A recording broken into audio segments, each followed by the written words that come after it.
Hi, I'm going to show you how to make a button click trigger pop-up using the program Popup Maker, or the plugin rather, Popup Maker.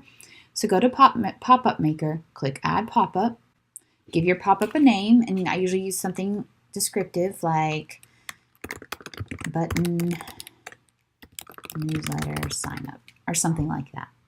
You can use the Divi Builder to build anything you want. I'm just going to paste your form right here. I'm going to scroll down here, click Add New Trigger, click Open, Add. You can add a descriptive class like .newsletter pop-up. Click Add, click Publish, go look at all your pop-ups, and you'll see it listed. And you're going to see two classes listed, one with a number and one with a descriptor.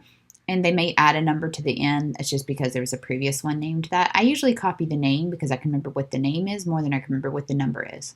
Then you can go to the page where you want to actually add the button. I've already set one up here. This is on a sample page. I'm going to just use this to test it. Add your button text. You don't have to add a button URL. Go over to Advanced, and you're going to paste that CSS class right there that you just copied from right here. Click Save and Exit. Click Update.